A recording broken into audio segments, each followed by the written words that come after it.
చెప్పుకుంటున్నటువంటి పాఠాలు సంఘం యొక్క రూపచిత్రాలు. ప్రవచన గ్రంథాలలో ప్రభువైన క్రీస్తు యొక్క సంఘానికి వివిధమైనటువంటి రూపచిత్రాలతో ప్రవచింపబడింది ప్రవచన గ్రంథాలలో. వాటిని గూర్చి మనం ఆలోచన చేశాము ఇది వరకు. అనగా ప్రవచన గ్రంథాలలో వచ్చి చూసాం. ఈరోజు మనం కొత్త నిబంధనలో చెప్పబడినటువంటి దానిని ఆలోచిస్తూ తిరిగి ప్రవచన గ్రంథాల్లో కూడా ఏం చెప్పబడిందో తెలుసుకుంటాం. ఇప్పటి వరకు సంఘం యొక్క రూపచిత్రాలలో మనం తెలుసుకున్నటువంటి పాఠ్య భాగాలలో 4 భాగాలని ఇదివరకు నేర్చుకున్నాం. మొదటిది ఏంటితో చెప్పగలరా? యెహోవా మందిర పర్వతము. అది ప్రభువైన క్రీస్తు యొక్క సంఘానికి ఉన్నటువంటి ప్రవచన భాషలో ఉన్న పేరు. అది ఎలాగో చూసాం. రెండవది పర్వతము మీద జంతువుల సహజీవనం అనేటువంటి దానిని కూడా చూసాం. మూడవదిగా మనం ఏం చూసాము అనంటే లయము కాని రాజ్యం లేక శాశ్వత ప్రభుత్వం అనే దానిని చూసాం. నాలుగవది దారిగానున్న రాజమార్గము అనేటువంటి దానిని చూసాం. ఎంతో విలువైనటువంటి సంగతులు. వాటిని గూర్చి ఎవరు ఎప్పుడు చర్చించినటువంటి విషయాలు అవి. కనుక ఆ ప్రవచన గ్రంథాలలో సంఘానికి ఉన్నటువంటి రూపచిత్రాలని అర్థం చేసుకోగలిగితే ప్రభువైన క్రీస్తు యొక్క సంఘమునకు దేవుడు ఈ జగత్తు పుట్టక ముందే ఎటువంటి డిజైన్ చేసి ఉన్నాడో ఆ నమూనాని, ఆ డిజైన్ని అనుసరించి ప్రతి సంఘం ఉంటుంది. అనేక చోట్ల ఆ సంగతులు చెప్పేవాళ్ళు లేక ప్రజలు పాడైపోతే, చెప్పేవారు ఉన్నా కూడా పాటించినటువంటి దౌర్భాగ్యులు కూడా ఉన్నారు. ఇది చాలా విచారకరమైనటువంటి విషయం. అప్పుడప్పుడు పెద్దలు మాట్లాడుతూ ఉంటారు, పళ్ళు రాళ్ళు కొట్టుకోవడానికి ఏ రాయి అయితే ఏముందరా, దానికోసం హిమాలయ పర్వతాలకు వెళ్ళాలనా అని అంటుంటారు. అర్థమైందా? నరకానికి పోవడానికి, నాశన పాత్రలు అవ్వడానికి, బోధకుడు బాగలేకపోయినా, బోధకుడు చక్కగా చెప్పేవాడు ఉండి స్వీకరించే నేర్చుకునే ప్రజలు బాగలేకపోయినా రెండో ఒకటే. ఆ పరిస్థితి మీకైనా నాకైనా కలవకుండా ఉండాలని నేను దేవుని సన్నిధిని ప్రార్థిస్తున్నాను. తిరిగి ఈరోజు మనం నేర్చుకోబోయేటువంటి ఒక అపూర్వమైనటువంటి పాఠ్యభాగం 5వది ఏమిటనంటే గొర్రెలు కాపరి. దీనిని ఈరోజు మనం నేర్చుకుంటాం. ప్రార్థన చేసుకొని ఈ పాఠ్యభాగాన్ని నేర్చుకుందాం. నాతో కలిసి ఏకీభవించండి. కుర్చీల్లో ఉన్న వాళ్ళు ప్రార్థన అంటే లేచి నిలబడండి. కింద ఉన్న వాళ్ళు మోకరించగలిగిన వాళ్ళు మోకరించండి. మహాపరిశుద్ధుడైన ప్రియ తండ్రి, నీ మహాకృప చేత రక్షణను ప్రసాదించారు. జగత్తుకు పునాది వేయక ముందు మీరేం సంకల్పించారో దానిని తెలుసుకొని మహాభాగ్యాన్ని ఇచ్చారు. నీ వాక్యం ద్వారా పరిశుద్ధాత్మ ప్రేరణతో మీరు ఏర్పరచుకున్నటువంటి ప్రవక్తల ద్వారాను అపోస్తుల ద్వారాను అనేక సంగతులను రాయించి దాని కొరకు మొదటి శతాబ్దంలోనే ఈరోజు మేము సులువుగా నేర్చుకున్నటకు, ఆ బాటలో నడుచుట కొరకు సమస్త త్యాగాలు చేసేశారు. ఈ మార్గంలో నడుచుకోవటం మాత్రమే మా ముందు ఉంది. ఒకవేళ ఆ మొదటి శతాబ్దంలో ఉన్న త్యాగం చేయవలసినటువంటి పరిస్థితే కనుక మాకు వచ్చింటే మేము ఆ పని చేయలేకపోయి ఉండేవారు. మమ్మల్ని కనికరించారు, ఉన్నతమైనటువంటి మార్గాన్ని మా కొరకు సిద్ధం చేశారు. ఇందుని బట్టి మీకు స్తోత్రములు, కృతజ్ఞతాస్తుతులు చెల్లిస్తున్నాను. నీ పరిశుద్ధ సంఘము యొక్క నమూనాని, దానికి సంబంధించినటువంటి అనేక విషయాలను తండ్రి నేర్చుకునే మహాభాగ్యాన్ని ఇచ్చారు. ఈ సంగతులను తెలియచేయాలనేటువంటి ఆసక్తి స్థానిక సంఘ సువార్థికులు సహోదరులు క్రిస్టఫర్ గారికి, వినగల సహృదయాన్ని, శ్రద్ధాభక్తులను స్థానిక సంఘ బిడ్డలకును ఇచ్చినందుకు స్తోత్రాలు. నీ మాటలు వారి హృదయాల్లో నిలిచి ఉండేటట్టుగా బోధించగలుగున్నట్లు మీ ఆత్మ సహాయము చేత మాకు బోధింపును అనుగ్రహించమని నీ సన్నిధిని అర్థిస్తున్నా. నీ కృపలో జ్ఞాపకం చేసుకొనండి. నీ మాటల ప్రకారంగా బ్రతకగలుగునట్లు మా హృదయాలలో స్థిరపరచబడినట్లు బోధింపును అనుగ్రహించండి. మీ వాక్యమును మీ ఆత్మచేత మేము ఒప్పుకున్న వారమై బ్రతక నేర్పించండి. మా ప్రభు అయిన క్రీస్తు పేరటి ఈ ప్రార్థన మీకు సమర్పిస్తున్నాము తండ్రి. ఆమేన్. ప్రభునందు ప్రియమైన దేవుని వారలారా, ఈరోజు మనం గొర్రెలు కాపరి. కూర్చోండి, అందరూ కూర్చోండి. మీకు ఏ విధంగా అనుకూలమో అలాగే కూర్చోండి. ఇలాగే కూర్చోవాలని ఏమీ లేదు. కాకపోతే ప్రార్థన అంటే మాత్రం గౌరవంగా మోకరించటమో లేక లేచి నిలబడటం మాత్రం ఖచ్చితంగా పాటించండి. గొర్రెలు కాపరి, ఈ పాఠాన్ని మనం ఎక్కడ చదువుతాం మామూలుగా? ఎవరికైనా గుర్తుందా? యోహాను సువార్తలో అంటారు, ఇంకేమన్నా అంటే బైబిల్లో అని అంటారు.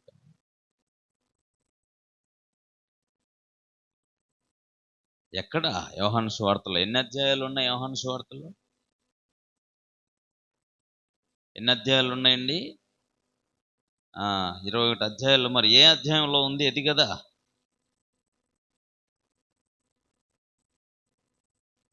పదవ అధ్యాయంలో ప్రభు అయిన యేసుక్రీస్తు వారు కాపరిగా, మంచి కాపరిగాను, గొర్రెలుగా తన దొడ్డిలో తన స్వరము విని తనను వెంబడించేటువంటి వారిని గాను ప్రభువు మాట్లాడున్నాడు. ఆ విషయాలను మనం చదువుతున్నప్పుడు చక్కగా అర్థం చేసుకోవలసినటువంటి విషయం,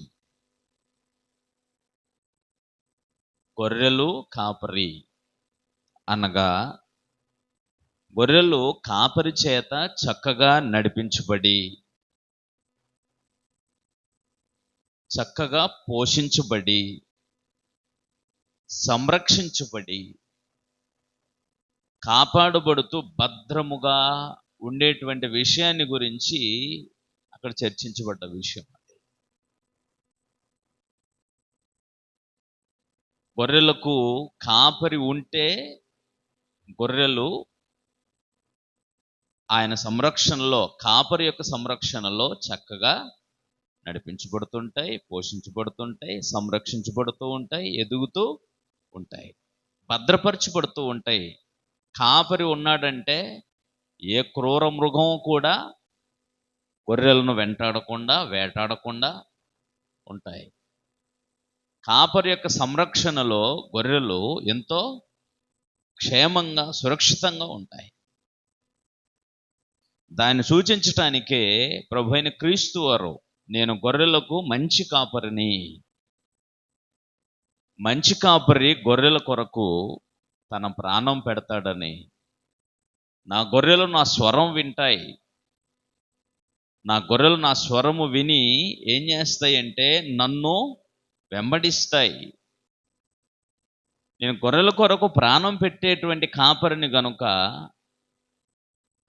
అన్యుల స్వరము అవి వినవు అనేటువంటి విషయాల్ని, చాలా అద్భుతమైనటువంటి విషయాలని యేసు ప్రభు వారు అక్కడ ఆ అధ్యాయంలో మాట్లాడారు. ఆ అధ్యాయంలో మాట్లాడినటువంటి ఆ విషయాల్ని ఎవరితో మాట్లాడుతున్నాడు అనేటువంటి విషయాల్ని కొంచెం ఇంకా మనం ఆలోచన చేయగలిగితే, ఆ విషయాలన్నీ కూడా ఆ కాలంలో, అంటే మీకు కరెక్ట్గా అందులో ఉన్న విషయమే తెలుసుకోవాలని మనం ఆలోచన చేస్తే 9వ అధ్యాయంలోని 35 నుంచి 41 వచనం వరకు ఉన్నటువంటి ఆ పరిసయ్యులతో, ఆ శాస్త్రులతో మాట్లాడుతూ కొనసాగిస్తున్నటువంటి సందేశం అది 10వ అధ్యాయం. ఏదో టూకీగా ఒకటి చెప్పేసి తనేదో చెప్పుకునేటువంటి ప్రయత్నం చేయలేదు యేసు ప్రభువారు. ఆ విషయాన్ని చెప్పడం కొరకు ఆయన పరిసయ్యులను దృష్టిలో పెట్టుకొని చెప్పాడు. మీకు 40వ వచనంలో, ఇక్కడ 9వ అధ్యాయం అంతట్లో పుట్టుగ్రుడ్డివాని యొక్క పరిస్థితి మీకు తెలుస్తుంది. పుట్టుగ్రుడ్డివాడికి అర్థమైంది యేసు ప్రభువారు ఎవరో. కళ్ళు లేని వారికి, భౌతికమైన కళ్ళు లేని వాడికి యేసుక్రీస్తు దేవుని యొద్ద నుంచి వచ్చిన వాడని, ఆయన నీతిమంతుడని, ఆయన ప్రార్థన దేవుడు వింటున్నాడనే విషయం భౌతిక కళ్ళు లేని వాడికి అర్థమైంది. ఆయన చేస్తున్న సూచక్రియలు, ఆయన జరిగిస్తున్నటువంటి క్రియలు, ఆయన చెబుతున్నటువంటి లేఖనాల్లోని సారాంశం, ఆయన మాటల్లో ఉన్నటువంటి కనికరం, ఆయన బోధలో ఉన్నటువంటి అధికారం అంతటిని కళ్ళార చూస్తూ చెవులార వింటూ ఉన్నటువంటి ప్రజలకు మాత్రం అర్థం కాలేదు. ప్రజలని గుడ్డివాళ్ళుగా, వారే గుడ్డివారై ఉండి ప్రజలు నడిపించేటువంటి నాయకులు, కాపరులు అని అనుకున్నారే ఆనాటి పరిసయ్యులు, శాస్త్రులు. సో వీళ్ళందరూ కూడా మేము కాపరులం, మేము నాయకులం అని అనుకుంటున్నారు. కానీ ప్రభు ఎప్పుడో చెప్పేశాడు వాళ్ళని గూర్చి, గుడ్డివాడికి త్రోవ చూపిస్తే ఎక్కడ పడతారు? ఇద్దరు కలిసి గుంటలో పడతారు కదా. అలాగా వారిని ఉద్దేశించి యేసు ప్రభు వారు ఏం చెప్పారంటే, మీరు గుడ్డివాళ్ళు అని చెప్పకనే చెప్పేశాడు. వారికి చాలా కోపం వచ్చింది. అయితే మేము గుడ్డివాళ్ళమా అని అడిగారు ఆయన. చదువుదాం ఆ విషయాన్ని. ఆయన యొద్దనున్న పరిసయ్యులలో కొందరు ఈ మాట విని, మేము కూడా గుడ్డివాళ్ళమా అని అడిగిరి. అందుకు ప్రభు అన్నాడు, మీరు గుడ్డివారైతే మీకు పాపం లేకపోవును, కానీ చూచుచున్నామని మీరు ఇప్పుడు చెప్పుకుంటున్నారు కనుక మీ పాపము నిలిచి ఉన్నదని చెప్పాను అని కంటిన్యూ చేశాడు. ఇక 10వ అధ్యాయం నుంచి అర్థమైందని ఆయన. కాబట్టి ఇక్కడ ఏం చెబుతున్నాడో జాగ్రత్తగా మీరు గ్రహించగలిగితే, ఆ కాలంలో ఉన్నటువంటి కాపరులుగా,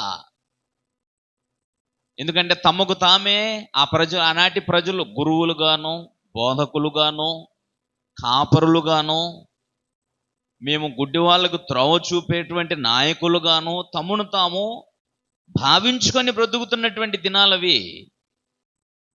అంచేతనే ప్రజలు వారికి భయపడేటువంటి వాళ్ళు ఎంత భయంకరమైన పరిస్థితిని నెలకొల్పారో మీరు చూస్తే, ఈ 9వ అధ్యాయంలోనే పుట్టుగుడ్డివాని యొక్క తల్లిదండ్రులు కూడా యేసు ప్రభువు వారిని మెస్సియగా, యేసు ప్రభువు వారే నా కుమారుని కళ్ళు తెరిచాడు అని ధైర్యంగా చెప్పుకోలేని పరిస్థితిని కల్పించారు. ఆ మాట చూస్తారా? 20వ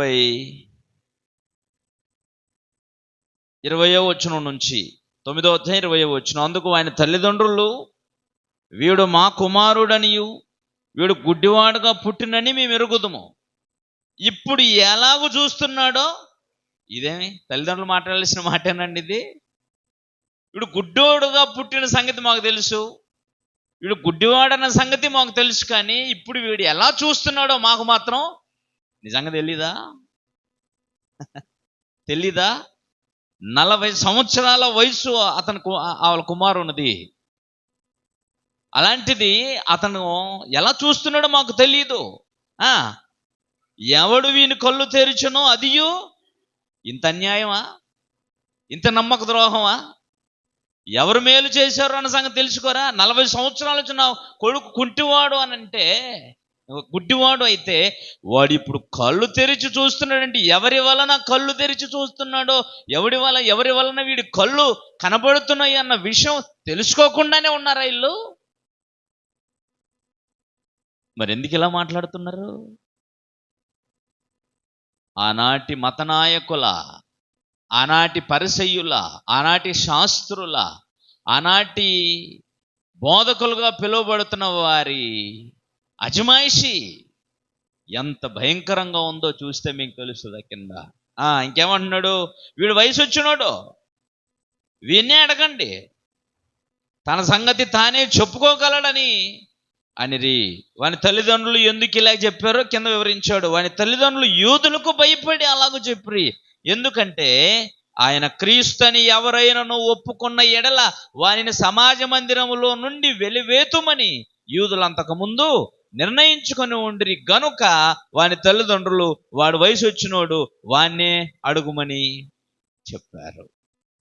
ఇప్పుడు మీకు అర్థమైందా? కన్న కొడుకు ప్రభు అయిన క్రీస్తు యేసు వలన 40 సంవత్సరాలుగా గుడ్డివాడుగా ఉన్నవాడు కళ్ళు తెరిచి చూస్తున్నాడు అనే విషయాన్ని ధైర్యంగా చెప్పుకోలేని పరిస్థితిని కల్పించారంటే మత నాయకుల యొక్క ఆధిపత్యం, అజమాయిషి ఎంత భయంకరంగా ఉంటుందో మీరు అర్థం చేసుకోవచ్చు.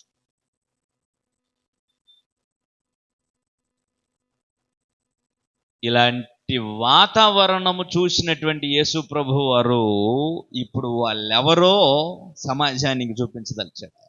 నేరుగా వాళ్ళతో మాట్లాడాడు. మేము గుడ్డి వాళ్ళమా అని అడిగారు. ప్రభు చాలా సూటిగా చెప్పాడు. ఏమని చెప్పాడంటే, మీరు గుడ్డి వాళ్ళు అయి ఉంటే పాపం లేకపోయి ఉండేదేమో, కానీ చూస్తున్నాము అని చెప్పుకుంటున్నారు చూసారా, కనుకనే ఇంకా మీ పాపం ఏం చెప్పాడు చెప్పండి ఈ మాటలు యేసుప్రభు వారి వారికి? మీకన్నా ఆడే నయం అని చెప్పాడు. అంతే. మీకన్నా 40 సంవత్సరాలుగా గుడితనంలో ఉన్న వాడే బెస్ట్, మీరు వేస్ట్ అని చెప్పేశాడు. విచిత్రంగా ఉండలేదా? అందుకనే ఆనాటి మత నాయకులను ఉద్దేశించి యేసుప్రభు వారు చెప్తున్నాడు.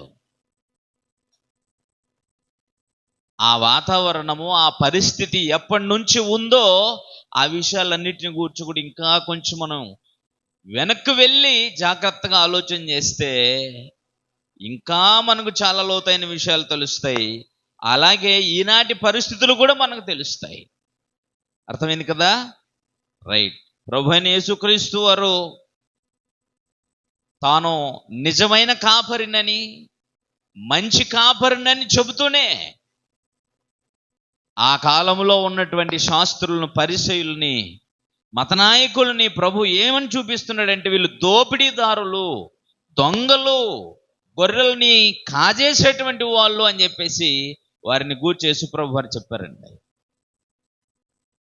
ఈ పరిస్థితి ఎప్పటి నుంచి ఉందో కొంచెం ఇంకా మనం ప్రవచన గ్రంథాల్లోనికి వెళ్ళి ఒకవేళ చూడగలిగితే చదువుదాం. చాలా గొప్పగా ఉంటుంది ఈ పాఠం. సుటిగా చెప్పాలి అంటే ఇది మీకే కాదు, సంఘాలు నడిపించే కాపరులందరినీ కూర్చోబెట్టి చెప్పాల్సినటువంటి పాఠం ఇది. బహుశా ఆ రోజు యేసుప్రభు వారు ఆ మాటలన్నీ చెప్పేసిన తర్వాత తన మీదకి రాళ్ళు ఎలాగెత్తారో, ఈ పాఠం నేను చెప్పిన తర్వాత కూడా ఒకవేళ సంఘ కాపర్లో అందరూ నా మీద కూడా రాళ్ళు వేసే ప్రమాదం కూడా ఉంటుంది. అంత సీరియస్గా ఉంటుంది ఈ పాఠం. మరి కీర్తనల గ్రంథంలోని 80వ కీర్తన,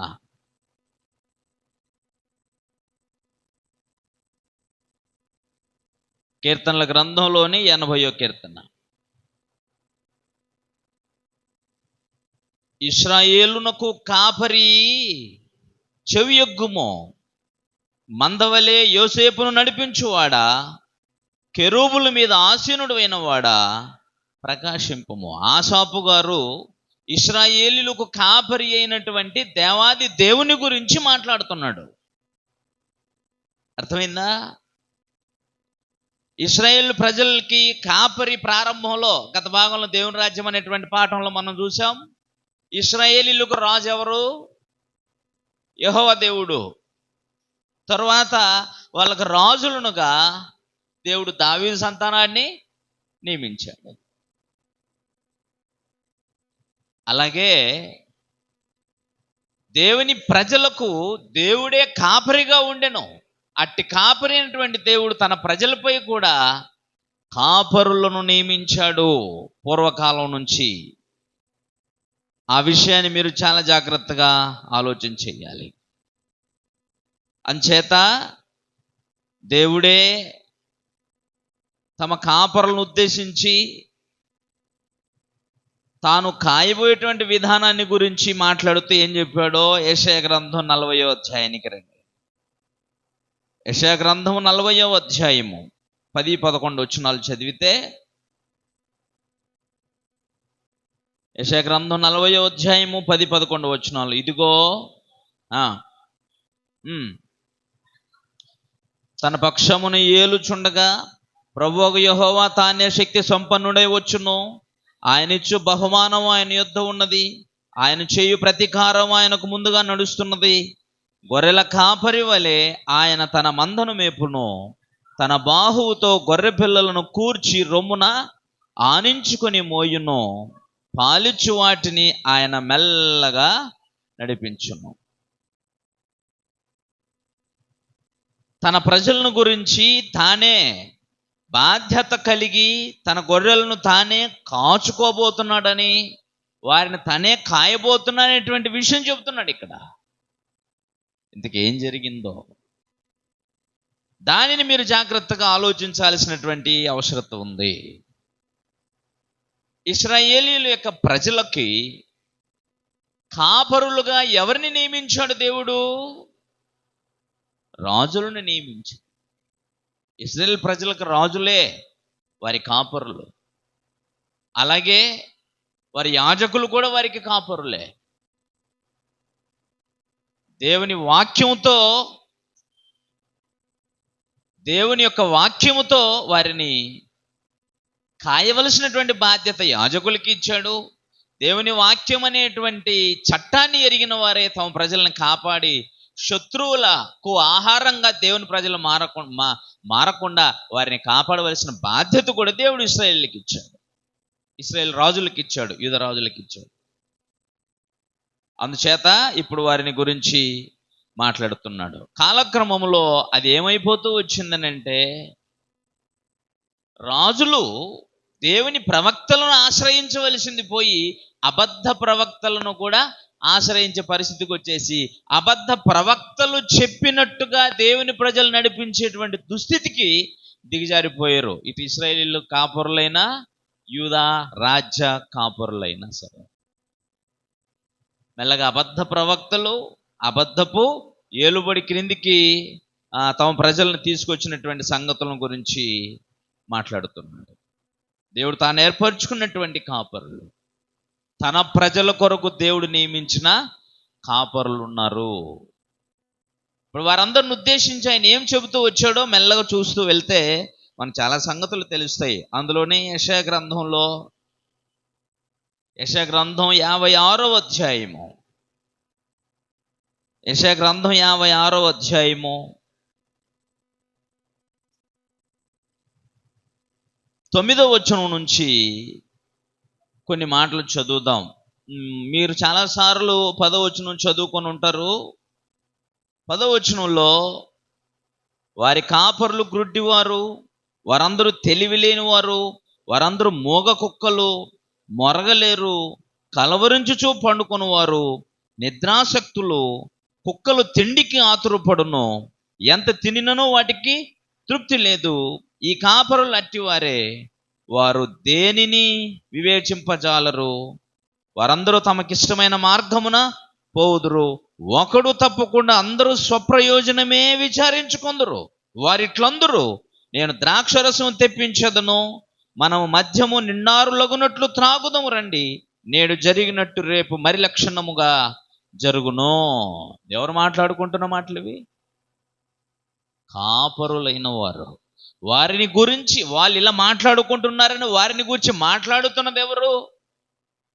వారు ఇలా మాట్లాడుకుంటున్నారు, పైగా వాళ్ళని తిడుతున్న తిట్లు ఎవరు? వాళ్ళు గుడ్డివారట, తెలివిలేని వారట, మూగ కుక్కలట, నిద్రాసక్తులట, తిండికి ఆతురపడేవారట, తృప్తి పడనటువంటి కుక్కల్లాగా బతికేస్తున్నారట, వేటిని వివేచింపజాలరట, తమకిష్టమైన మార్గాన్ని పోయేవాళ్ళట, స్వప్రయోజనము గురించి విచారించే వాళ్ళట. ఇలా కాపురులందరూ కలిసి ద్రాక్షరసం తెప్పించుకొని కొత్త ద్రాక్షరసం తెచ్చుకుందాం, బాగా తాగేసి ఆనందాన్ని ఎంజాయ్ చేద్దాం, ఇప్పుడున్నట్టుగానే ఈరోజు జరిగినట్టుగానే రేపు కూడా లక్షణంగా మనం దీన్ని అనుభవిద్దామని చెప్పుకుంటున్నారట. ఎవరు మాట్లాడుతున్నారు ఈ మాటలన్నీ? దేవుడు మాట్లాడుతున్నాడు. ఎవరిని గూర్చి? కాపురులను గూర్చి. అంటే దేవుడు కాపరులు నియమించింది తన ప్రజలను కాయడానికి. కానీ ఇప్పుడు ఆ ప్రజలు ఎలాగైపోయారు? అది ఆ కాల ప్రజల కాపరులు ఉద్దేశించి దేవుడు చెప్పిన మాట.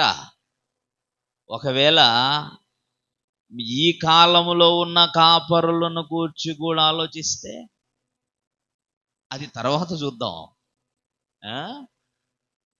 ఆ కాల పరిస్థితులను గూర్చి అందుకనే ఆ మహాదేవునికి కోపం వచ్చింది.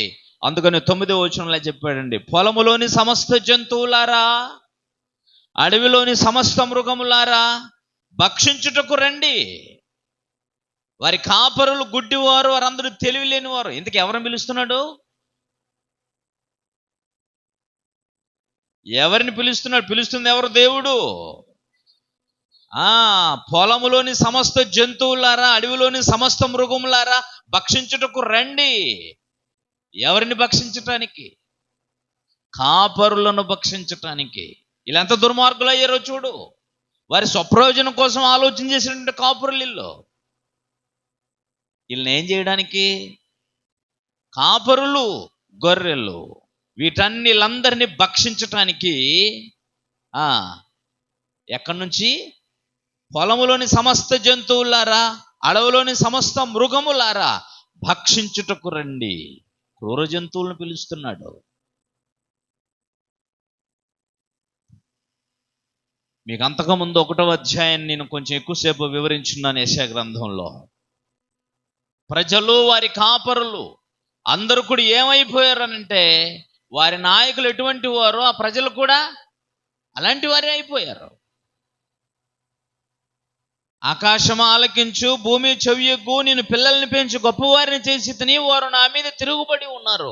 ఎద్దు తన కామందు నెరుగును, గాడిద సొంతమైన తోడు తెలుసుకొను. ఇశ్రాయేలీయులకు తెలివి లేదు, నా జనులు యోచింపరు. పాపిష్టి జనమా, దోషభరితమైన ప్రజలారా, దుష్ట సంతానమా, చెరుపు చేయి పిల్లలారా, మీకు శ్రమ.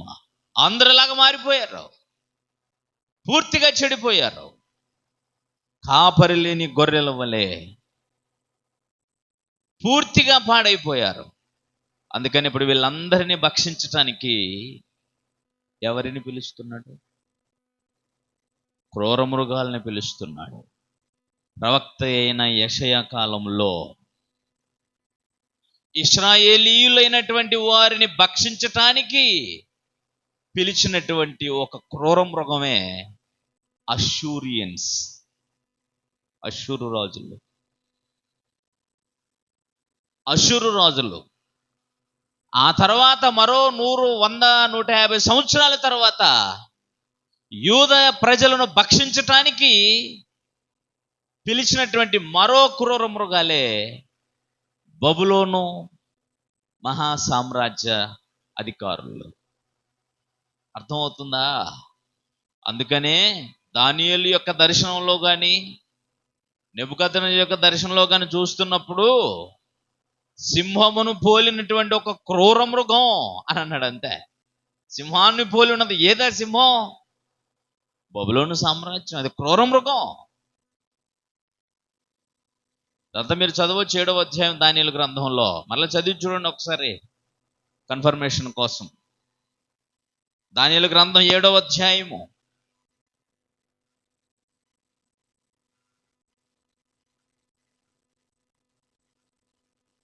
4వ వచనం.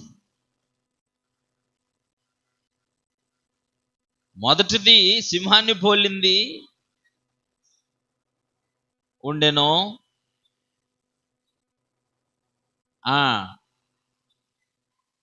మొదటిదేమో సింహాన్ని పోలింది, రెండవదేమో ఎలుగుబండిని పోలింది, మూడవదేమో చిరుతుపులను పోలింది, నాలుగవదేమో ఘోరమును భయంకరమైనటువంటి నాలుగవ జంతువు అని చదువుతాం అక్కడ. ఏంటి అని అంటే ఒకదాని తర్వాత ఒకటి రాబోయేటువంటి మహా సామ్రాజ్యాలను గురించి చెబుతున్నాడు. ఈ మహా సామ్రాజ్యాలలో మొదటి సామ్రాజ్యం బబులోను మహా సామ్రాజ్యం, దానిని గురించే చెప్పాడు. అర్థమైందా లేదా? కనుకనే ఇప్పుడు క్రూర మృగాల్ని పిలిచాడంటే వీళ్ళందరి మీదకి ఎవరెవరిని? అషూరు రాజులను పిలిచాడు, బబులోను రాజులను కూడా పిలిచాడు. ఎందుకని?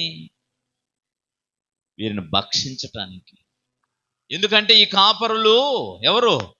రొడ్డివారు, మొరగలేని కుక్కలు అనేసాడండి. కుక్కల్ని ఎందుకు పెంచుకుంటారండి? అంటే కాపరితనం చేయడానికే.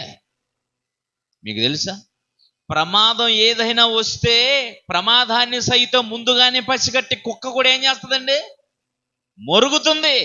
కానీ ఈ కుక్కలు ఎందుకు మరుగుతాయి అంటే తమకు తిండి కోసం తిన్నదాని ఎడల సంతృప్తి చెందక ఇంకా కావాలనేటువంటి ఆతురత మొరిగేటువంటి కుక్కలు. నిజమైనటువంటి కుక్కలు మాత్రం రాబోయే ప్రమాదాన్ని ముందే పసిగట్టి మొరుగుతాయి.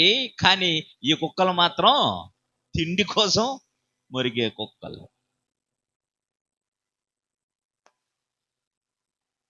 మీకు అర్థమవుతుందా? గొర్రెలు తన ప్రజలు, వారి కాపరులు, ఇశ్రాయేలు రాజులు, వారి నాయకులు, వారే వారి కాపరులు. కానీ ఇప్పుడు వాళ్ళందరూ కూడా ఏమైపోతున్నారు అంటే ఎంత భయంకరంగా మారిపోయారో చదువుతాం. ఒక కాపరిని గురించి పరిచయం చేస్తున్నాడు అని అంటే ముందు కాపరులు ఏమయ్యారని. ఈ చాలా విషయాలు దేవుని రాజ్యం అనేటువంటి పాఠంలో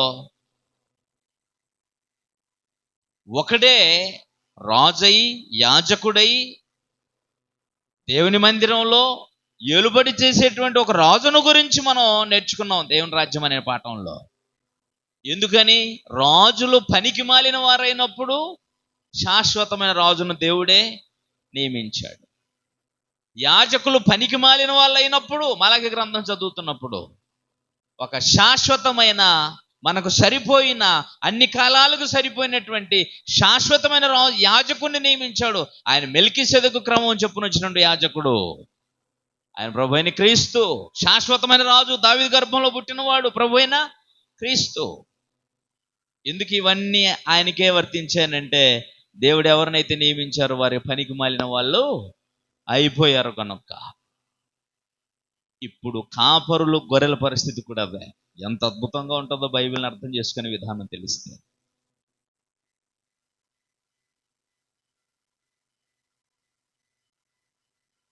వారిని గురించి ఏం చెబుతున్నాడో కొంచెం మీకు అర్థం అవడం కోసం వెళ్దామా? ఇర్మియా గ్రంథం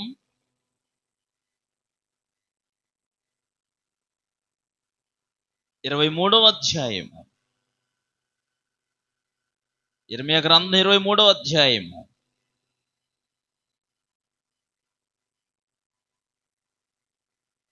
మొదటి నుండి 4 వచనాలు చదివితే, యెహోవా వాక్కు ఇదే, నా మందలో చేరిన గొర్రెలను నశింపజేయుచు చెదరగొట్టు కాపరులకు శ్రమ. నా మందలో చేరి నా గొర్రెలనన్నింటిని ఏం చేస్తున్నాడట? చెదరగొట్టు కాపరులకు శ్రమ. ఇశ్రాయేలు దేవుడని యెహోవా తన జనులను మేపు కాపరులను గూర్చి ఇలాగ సెలవిచ్చుచున్నాడు, మీరు నా గొర్రెలను గూర్చి విచారణ చెయ్యక నేను మేపుచున్న గొర్రెలను చెదరగొట్టి పారదోలితిరి. ఇదిగో మీ దుష్క్రియలను బట్టి మిమ్మును శిక్షించబోతున్నాను. ఇదే యెహోవా వాక్కు. మరియు నేను వాటిని తోలివేసిన దేశములన్నిటిలో నుంచి నా గొర్రెల శేషమును సమకూర్చి తమ దొడ్లకు వాటిని రప్పించేదను. అవి అభివృద్ధి పొంది విస్తరించును. నేను వాటి మీద కాపరులను నియమిస్తాను. ఇక మీద భయపడకుండాను, బెదిరిపోకుండాను, వాటిలో ఒకటైన తప్పిపోకుండాను వీరంటే నేను నియమించేటువంటి కాపరులు నా గొర్రెలను మేపెదరు. ఇదే యెహోవా వాక్కు. అర్థమవుతుందా? ఉన్న కాపరులు పనికి మాలినోళ్ళైనందు చేత కొత్త కాపరులను గురించి పరమ తండ్రి ఆలోచిస్తున్నాడు. నేను కాపరులు నియమించిపోతున్నాను. ఇంతకు ముందున్న కాపరులను కాదు. ఇంతకు ముందున్న కాపరులు ఏం చేశారంటే, నా ప్రజలని నశింపజేసేటువంటి కాపరులు, నా గొర్రెల్ని చెదరగొట్టినటువంటి కాపరులు, నా గొర్రెల గురించి విచారణ చేయనటువంటి కాపరులు, వీరు దుష్క్రియలు చేసేటువంటి దుష్టులు అన్నారు. ఇంకొంచెం చూద్దామా? అలాగెళ్దాం. ఇంకా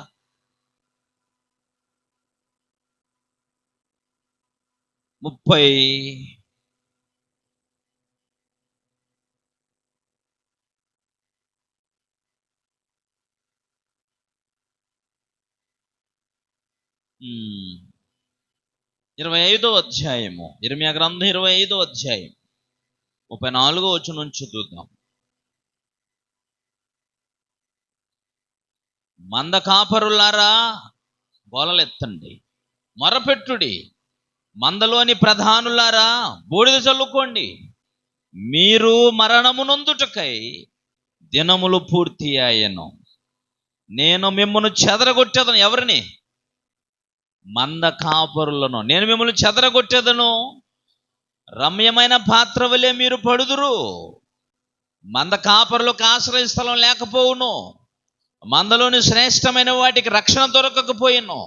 ఆలకించుడి, మంద కాపరుల మొర్ర వినబడుతున్నది, మందలోని ప్రధానుల గోల వినబడుతుంది. యెహోవా వారి మేత భూమిని పాడు చేస్తున్నాడు. నెమ్మది గల మేత స్థలములు యెహోవా కోపాగ్ని చేత పాడాయను. క్రూరమైన ఖడ్గము చేతను ఆయన కోపాగ్ని చేతను వారి దేశమును పాడు కాగా, సింహము తన మరుగును విడిచినట్టు ఆయన తన మరుగును విడిచి. సింహం మరుగున విడిచినట్టు అని అంటే, సింహము గొర్రెల మీద పడడం కొరకు దాచుకొనుండి ఏం చేస్తుంది? మంద రాగానే దూకేస్తుంది, వారిని వేటాడుతుంది, వారిని చంపుతుంది. వాటిని ఎలా చంపుతుందో ఇప్పుడు పరమ తండ్రి అనే దేవుడు, సైలెంట్గా ఉన్నవాడు ఇప్పుడు పనిలోనికి వచ్చాడు అంటున్నాడు. నేను మిమ్మల్ని అందరినీ చెదరగొట్టేస్తాను, కాపరులందరికీ శ్రమ అని చెబుతూ వచ్చాడు. చూడండి, విచిత్రమైనటువంటి విషయం. ఎన్ని విషయాలు మాట్లాడాడో కాపరుల విషయమై దేవుని యొక్క తీర్పు అన్నమాటిక. అంతేనా? వారి మీదకి దేవుని తీర్పు రాబోతుంది. అంటే మొత్తానికి నియమించిన కాపరులందరినీ ఇప్పుడు ఏం చేస్తుంది? ఈ కాపరుల వల్ల తన ప్రజలకి ఆశ్రయం లేదు, తన మందకు శ్రేష్టమైనటువంటి పరిస్థితి లేదు, తమ మందకు రక్షణ లేదు.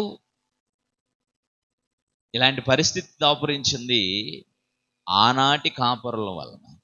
అందుకని ఆ కాపరులందరూ ఏం చేయాలనుకున్నాడు? ఇప్పుడైనా చెదరగొట్టాలనుకున్నాడు, తుడి చేయాలనుకున్నాడు, వీరికి నాశనం విధించాలనుకున్నాడు, వారు చేసిన దానికి తీర్పు చేయాలనుకున్నాడు ఆయన. అందుకనే వారి మీదికి శత్రురాజుల్ని పంపించాడు. నిజంగా చెప్పండి, ఇశ్రాయేలీయులకి రాజులు ఉన్నారా? యెషయా కాలం తర్వాత ఇశ్రాయేలీయులు అషూరు చెరలోకి వెళ్ళిపోయారు. ఇర్మీయా ప్రవక్త కాలంలో బబులోను చెరలోకి యూదరాజ్యం వెళ్ళిపోయింది. ఇలాగైపోయారు, భయంకరంగా.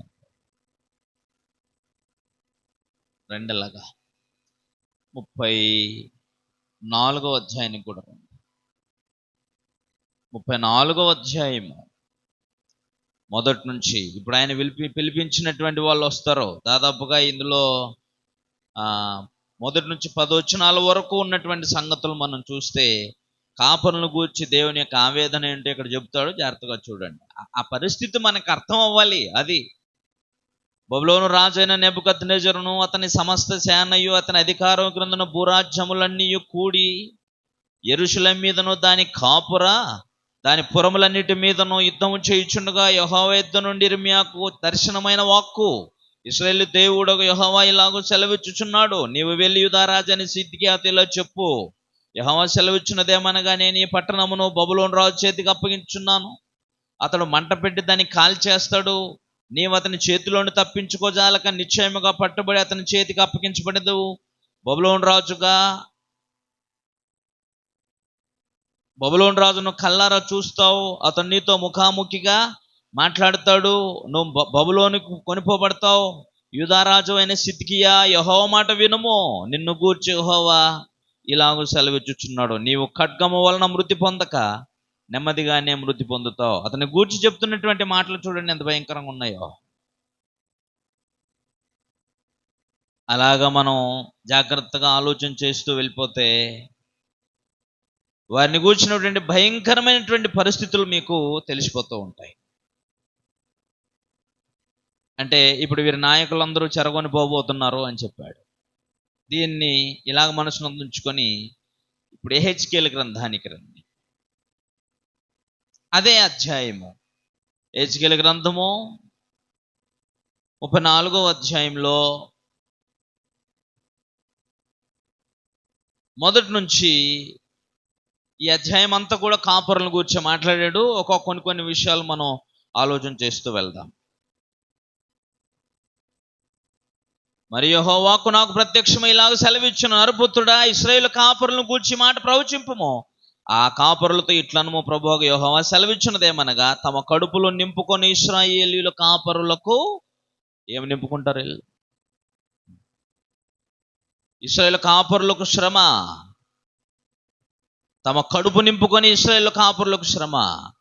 కాపరులు గొర్రెలను మేపవలేను కదా, కానీ ఈ కాపర్లు ఏం చేస్తారు? కాపర్లతో మాట్లాడుతున్నాడు, మీరు క్రొవ్విన గొర్రెలను వధించి క్రొవ్వుని తిని బొచ్చును కప్పుకొందురు కానీ గొర్రెలని మేపరు. బలహీనమైన వాటిని మీరు బలపరచరు, రోగం గల వాటిని స్వస్థపరచరు, గాయపడిన వాటికి కట్టుకట్టరు, తోలేసిన వాటిని మరలా తోలుకొని రారు, తప్పిపోయిన వాటిని వెదకరు.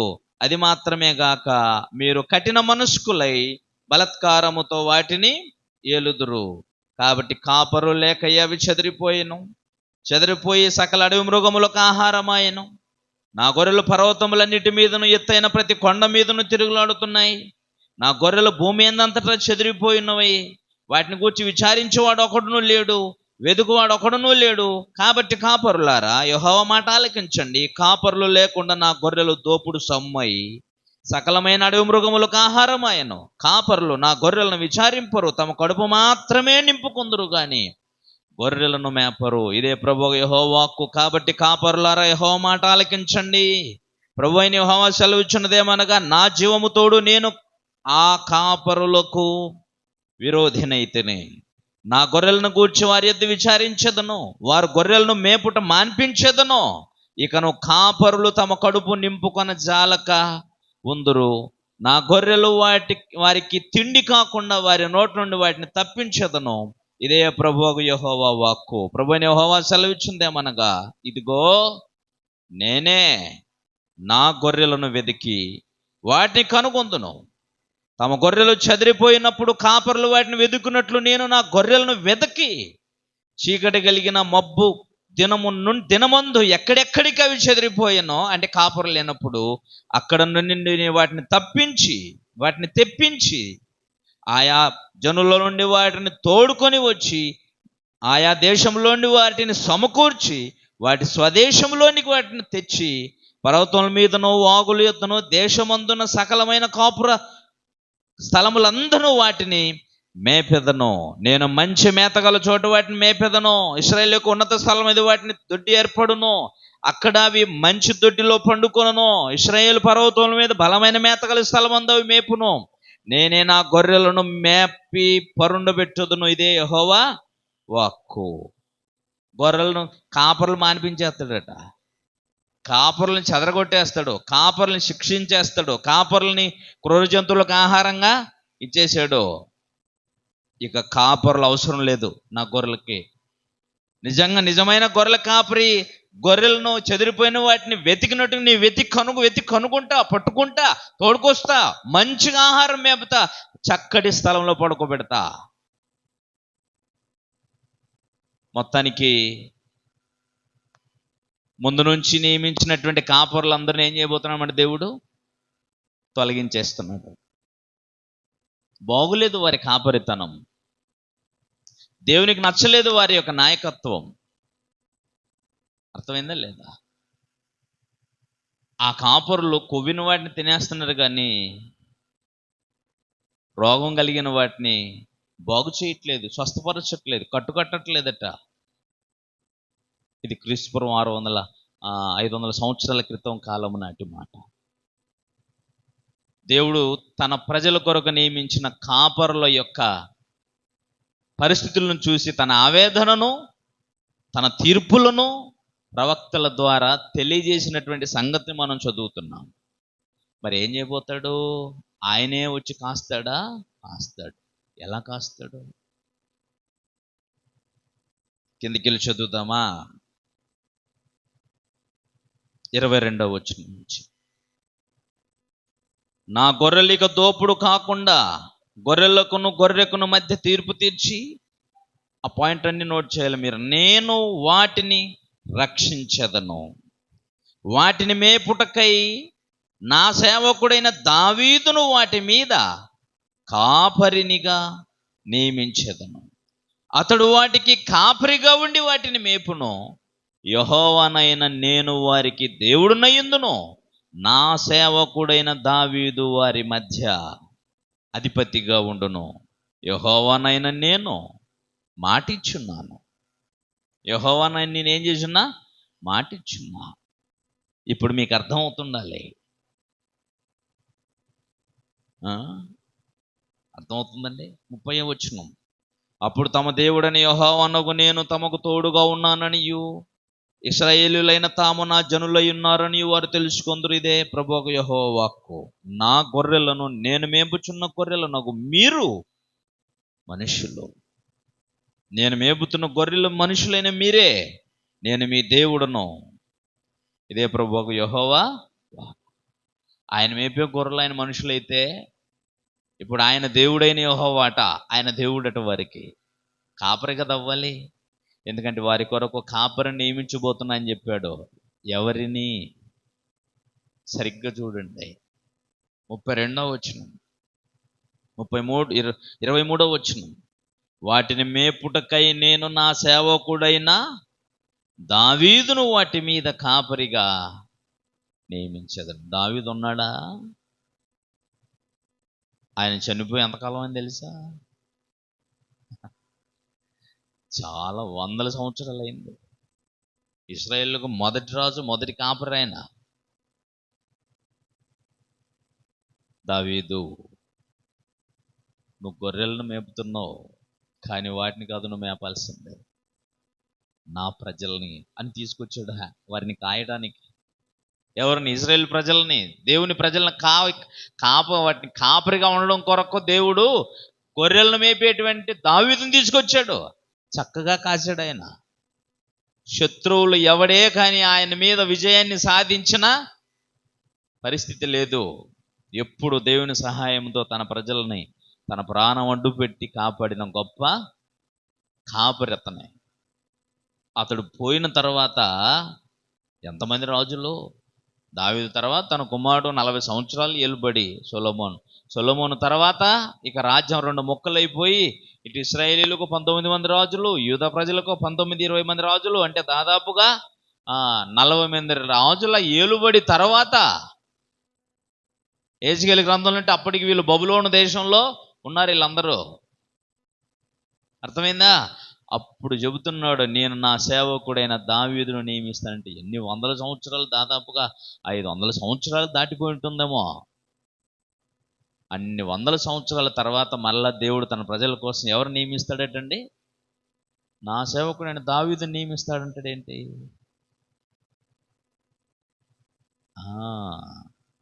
దావీదు ఏలుబడి దేవునికి నచ్చింది. పైగా ఆయన ఒక మాట చెప్పాడండి అక్కడ. ఏం చెప్పాడు గుర్తుందా? నా సేవకుడైన దావీదు అన్నాడు. నా సేవకుడైన దావీదు.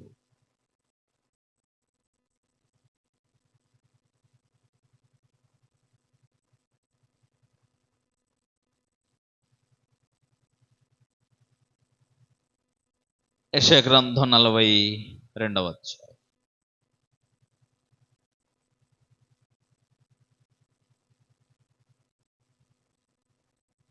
మొదటి నుంచి. ఇదిగో నేను ఆదుకొను నా సేవకుడు, నేను ఏర్పరచుకున్నవాడు, నా ప్రాణానికి ప్రియుడు, అతని యందు నా ఆత్మను ఉంచి ఉన్నాను. అతడు అన్ని జనులకు న్యాయం కనుపరుస్తాడు. అతడు కేకలు వేయడు, అరవడు, తన కంఠస్వరం వీధిలో వినబడనీయడు. నలిగిన రెల్లును అతడు విడువడు, మఖమఖలాడుతున్న జనపనార ఒత్తిన ఆర్పడు. అతడు సత్యమును అనుసరించి న్యాయం తీరుస్తాడు, కనుపరుస్తాడు. భూలోకమున న్యాయం స్థాపించే వరకు అతడు మందగిలడు. ఎవరి గురించి మాట్లాడుతున్నాడు? ప్రభు అయిన యేసుక్రీస్తు వారిని గురించి. ఆయన నా ప్రియమైన సేవకుడు, నాకు ప్రియుడు, నేను ఏర్పరచుకున్నవాడు, నేను ఆదుకొను నా సేవకుడు. అందుకని నా సేవకుడు. ఇప్పుడు ఎవరు ఇక్కడ? దావీదు అంటే కూడా యేసుప్రభు వారిని కూర్చి. ఎందుకంటే యేసుప్రభు వారు దావీదు యొక్క సంతానముగా పిలువబడ్డాడు. కాపరిగా ఎందుకు నా సేవకుడు దావీదుని అన్నాడంటే, దావీదు తన ప్రజలను పరిపాలించిన విధానం దేవునికి నచ్చింది. అతను మంచి కాపరిగా ఉండే. కనుకనే అతని పరిపాలనే మిగతా రాజులందరికీ కూడా ప్రామాణికత. మీరు నా సేవకుడిని దావీదు చేసినట్టు చేయట్లేదు, మీరు నా ప్రజల కొరకు అని అన్నాడు దేవుడు. మీరు ఈ క్రమాలన్నిటిని ఆలోచన చేస్తుంటే ప్రియులరా, ఇప్పుడు దేవుడు తన సేవకుడైన దావీదుని నియమిస్తాడట.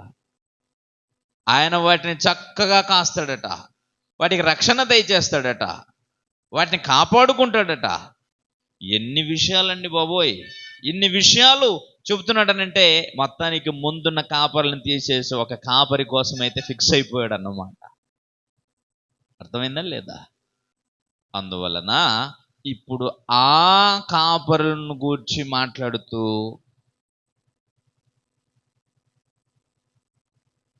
ఆయా సందర్భాల్లో మీరు ఇవన్నీ చదువుతున్నప్పుడు ఎంత అద్భుతంగా ఉంటాయో కదా.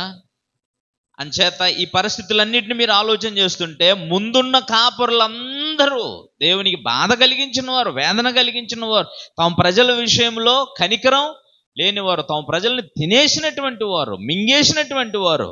అందుకని వాళ్ళందరికీ తీర్పు తీర్చేసి నేను మంచి కాపరి నియమించబోతున్నాను అన్నాను. ఆ కాపరి ఎవరో కాదు, అది అక్కడ ఆరంభమై యేసుప్రభు భూమి మీదకి వచ్చే వరకు ఆ దోపిడీదారుల యొక్క కాపరితనాలు కొనసాగుతూనే వచ్చాయి. కాపరులను తీసేశాడు, నాయకులను, రాజులను తొలగించేశాడు, తీసుకెళ్ళేశాడు, బబులోను చెరలోకి అప్పగించేశాడు అందరినీ.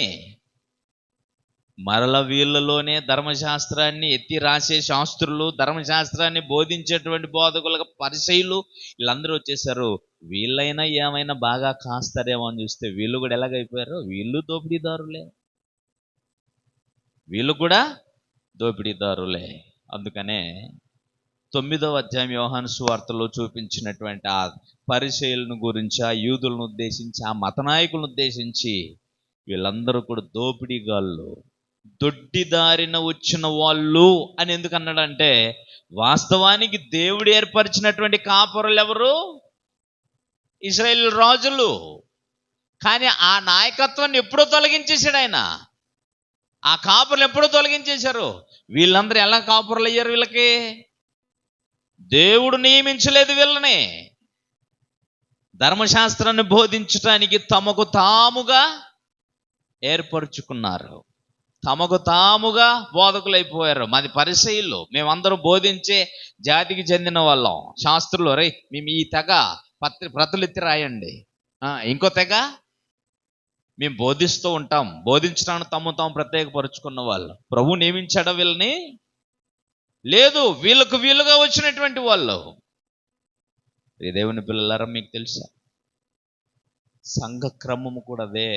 చాలా మందికి తెలియనటువంటి విషయం. 4 మాటల వాక్యం నేర్చుకోగానే తమకు తాముగా వెళ్ళిపోయి మేము కూడా వాక్యం చెబుతాం, మేము కూడా దేవుని పని చేస్తాం. కాబట్టి స్థానిక సంఘంతో, సంఘ బోధకులతో విభేదించి ఇంకో చోటికి వెళ్ళి పరిచర్య మొదలెట్టే వాళ్ళు వీళ్ళంటారు. ఎలాంటి వాళ్ళు తెలుసా? పరిచర్యలు అంటారు. నిజమండి. ఎందుకంటే ఏ కార్యక్రమాన్నైనా చేయటానికి ఒక క్రమం ఉంది. దేవుడు అప్పుడు వారిని నియమించిన కాపరులు ఉన్నారు, వాళ్ళని ఆయనే తొలగించాడు. ప్రభువైన క్రీస్తుని, దావీదు సంతానముగా వచ్చిన క్రీస్తుని కాపరిగా నియమిస్తానన్నాడు దేవుడు. కానీ మధ్యలో వీళ్ళు ఆల్రెడీ వచ్చేసారే.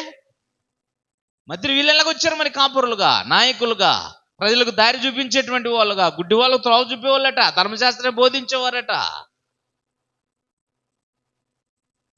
వీళ్ళు ఎలాగొచ్చారు మరి? అదే ఆయన 10వ అధ్యాయంలో మాట్లాడింది. ఇప్పుడు చదువుదాం, అసలు విషయం పూర్తిగా అర్థమైపోద్ది మనకి. యోహాను సువార్త 10వ అధ్యాయం చదువుతాం నాయన, ఒక్క నిమిషం. గొర్రెల దొడ్డిలో ద్వారమున ప్రవేశింపక వేరొక మార్గమున ఎక్కువాడు దొంగయు దోచుకుని వాడునై ఉన్నాడు. ద్వారం నుంచి కదా రావాలా? వెళ్ళి ద్వారం నుంచి వచ్చిన గారు వీళ్ళందరూ పరిసయ్యులు. ద్వారమున ప్రవేశించువాడు గొర్రెల కాపరి, అతనికి ద్వారపాలకుడు తలుపు తీయును. గొర్రెలు అతని స్వరం వింటాయి. అతడు తన సొంత గొర్రెలను పేరు పెట్టి పిలిచి వాటిని వెలుపలికి నడిపించును. మరి అతడు తన సొంత గొర్రెలన్నిటిని వెలుపలికి నడిపించినప్పుడు వాటికి ముందుగా నడుస్తాడు. వీళ్ళందరూ ఎవరు? ముందుగా నడుస్తుంటే ముందుగా నడవరు. వీళ్ళు చెప్తారే కానీ చెయ్యరు. అంటే అర్థం ఏంటి? వీళ్ళు చెయ్యరు. వాస్తవానికి అసలు కాపరి ఏం చేస్తాడు? గొర్రెలకు ముందు నడుస్తాడంటే ముందు ఆ ఆజ్ఞలు అనుసరిస్తా అని చెప్పిన దాని ప్రకారంగా ఈయన నడుస్తాడు, తన వెంట నడవమని చెప్తాడు. అర్థం ఎంత బాగుంటుందో తెలిసింది. తర్వాత తన సొంత గొర్రెలన్నిటిని వెలుపలికి నడిపించినప్పుడల్లా వాటికి ముందుగా నడుచును. గొర్రెలు అతని స్వరం ఎరుగును కనుక అవి అతన్ని వెంబడించును. అన్యుల స్వరం అవి ఎరుగవు కనుక అతను అన్యుని ఎంత మాత్రమును వెంబడింపక వాని యుద్ధ నుండి పారిపోవునని మీతో నిశ్చయముగా చెప్పుచునని వారితో చెప్పాను. ఈ సాదృశ్యము యేసు వారితో చెప్పాను, కానీ ఆయన తమతో చెప్పిన సంగతులు ఎట్టువో వారు గ్రహించలేదు. ఎవరిల్లు గ్రహించని వాళ్ళు? పరిసయ్యులు, గుడ్డి బోధకులు. వాళ్ళు దేవుడు పంపితే వచ్చిన వాళ్ళు కాదు. దేవుడు పంపితే వచ్చిన వాళ్ళు ద్వారం నుంచి వచ్చింటే వాళ్ళు సొంత ద్వారాలు గోడలు దూకొచ్చినటువంటి వాళ్ళంతా కాపరులుగా ఉండటం కొరకు తమకు తాముగా కాపరులమని చెప్పుకున్న వాళ్ళు.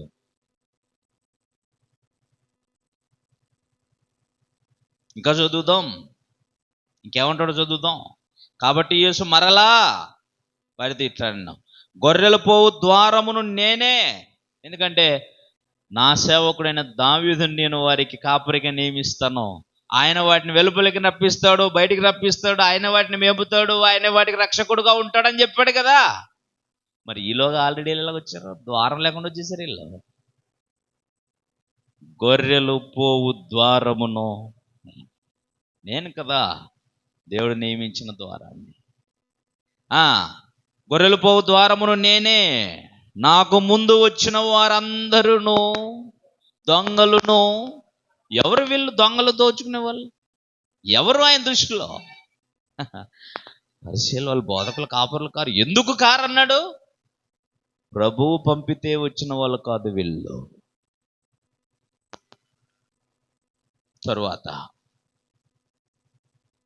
గొర్రెలు వారి స్వరం వినలేదు కాబట్టి బలవంతంగా అవసరానికి వాడి పడేస్తారు అంతే. బలవంతంగా ఏం చేస్తారు?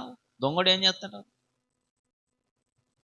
మా ఊర్లో ఒకడు ఉండేవాడు, చచ్చిపోయాడు, చంపేశారు. మా గొర్రెల కాపరులు అందరూ దొంగలకు భయపడేవాళ్ళు. క్రూర మృగాలు వచ్చి గొర్రెలను వేటాడతాయన్న భయం లేదు మా ప్రాంతాల్లో. మా ఊర్లో బోయలు ఉండేవాళ్ళు, చక్రలోడు అంటారు అతన్ని, అంతే ఉండేవాడు. అంతే దొంగతనాలకు పేరుగాంచిన వాడు. నేను చిన్నగా ఉన్నప్పుడు ఎదురుని చంపేమని చంపేస్తాడు, 1000 రూపాయలు ఇచ్చేస్తాడు అలాంటోడు. గొర్రెలు పోయాడంటే ఎక్కడో జముకు చెట్లు తెలుసా మీకు? ముండ్ల చెట్లు ఉంటాయి, వాటి పక్కన ఎక్కడో దాక్కుంటాడు. ఆ వాటి మీద ఆకుల కోసం మేకల గొర్రెలు వస్తూ ఉంటాయి. వాటిని క్రూరమృగం కంటే భయంకరంగా, వాడికి కావలసిన దాన్ని ఒక్కదాన్నే అన్నిటిని పట్టుకోలేడు కదా, ఒకటి ఎన్ని పట్టుకుంటాడు? అలా పట్టుకునేవాడు కింద వాటికి మేకలకి ఏముంటాయి తెలుసా? ఎలబడి ఉంటే వాడి అవి కొరికేస్తే వాటి శబ్దం వినపడదుగా. అందుకని వాటిని కొరికేసేవాడు. వాడు అంతే ప్రశాంతంగా పట్టుకున్నవాడు. ఆ గొర్రెల కాపురం ఏం చేస్తాడు? వెళ్ళిపోయేవాడు, ఈడు తీసుకొని వెనక్కి వెళ్ళిపోయేవాడు. అంతే తెల్లారేసరికి మాంసం అయిపోతుంది. ఎవడే పచ్చుకుంటా మళ్ళీ దాన్ని అమ్ముకుంటాడు అనుకుంటావా? దాన్ని కోసేసి మాంసం అమ్మేస్తాడు అంతే. అర్థమైందండి? కాసుకొని కూర్చుంటాడు. అలాంటి వాళ్ళ కోసం చెప్తున్నారు, దొంగ నాకన్నా ముందు వచ్చిన వాళ్ళందరూ ఎవరు? ఇల్లు దొంగలు, దోచుకునే వాళ్ళు. నేనే ద్వారమును, నా ద్వారా ఎవడైనా లోపల ప్రవేశిస్తే వాడు రక్షించబడిన వాడై లోపలికి పోవచ్చు, బయటకు వచ్చుచు మేత మేయచ్చు నా కనసనలో ఉంటాడు. వాడు ఏమై ఉంటాడు? అక్కడ చెప్పాడు కదా, నేనే వారిని రక్షిస్తాను అని చెప్పాడా చెప్పలేదా? 34వ అధ్యాయంలో చదివాం కదా హెజ్కేల్ గ్రంథంలో. అవన్నీ ఇక్కడ కనబడుతుంటాయండి యేసుప్రభు వారు. వండర్ఫుల్ వర్డ్ అండి బైబిల్లో. తర్వాత దొంగతనమును హత్యను నాశనము చేయుడుకొచ్చును కానీ మరి దేనికి రాడు? గొర్రెలకు జీవము కలుగుటకును అది సమృద్ధిగా కలుగుటకు నేను వచ్చితునని వారిని మీతో నిశ్చయంగా చెబుతున్నాను. నేను గొర్రెలకు మంచి కాపరిని. మంచి కాపరి గొర్రెల కొరకు తన ప్రాణం పెట్టును. జీతగాడుగా ఎవడన్నా వచ్చాడనంటే జీతగాడు సైతం జీతం కోసం పనిచేస్తాడు, కానీ తోడేళ్ళు వస్తే భయంతో వాటిని విడిచిపెట్టి పారిపోతాడు. తోడేళ్ళు ఆ గొర్రెలన్నిటిని ఏం చేస్తాడో పట్టి చెదరగొట్టును. అదే గొర్రెల కాపరి అయితే ప్రాణాన్ని అడ్డు పెట్టి గొర్రెల్ని కాపాడుతాడు. ఒరిజినల్ కాపరికి, జీతగాడికి, దొడ్డిదారిన వచ్చిన వాడికి ఉన్నటువంటి వ్యత్యాసాన్ని యేసుప్రభు వారు ఇక్కడ చక్కగా వివరించారు. మీకు అర్థమవుతుందా? నేను గొర్రెలకు మంచి కాపరి అన్నాడంటే యేసుప్రభు వారు ఊరికే మాట్లాడిన మాట కాదు అది. దానికి ప్రవచన వచనాలు ఉన్నాయి. దేవుడు ప్రవచనాలు ఎత్తాడు. దేవుడు ముందుగా కాపరులు నియమించాడు. ఆ కాపరులు దొంగలుగా, దోచుకునేవారుగా, మందను కనికరించని వారుగా, గొర్రెలను తినేటువంటి వారుగా మారిపోయారు. తమ గొర్రెలను విడిచిపెట్టేసి వారి స్వలాభాపేక్ష కొరకు గొర్రెలను పట్టించుకోకుండా బ్రతికిన కాపరులు ఉన్నారు. అందుచేత వారిని అందరినీ గొర్రెలు మానిపించేశాడు, మేపటం మానిపించాడు, కాపరితనాన్ని తీసేశాడు. అప్పుడు మానిపించేటప్పుడే చెప్పేశాడు, నేను నా గొర్రెలకు మంచి కాపరిని నియమించబోతున్నా. అతడు వాటిని కాపాడుతాడు. జాగ్రత్తగా చూడండి, ఫుల్గానే ఉంది. కాబట్టి ఇప్పుడు దేవుని పిల్లలారా,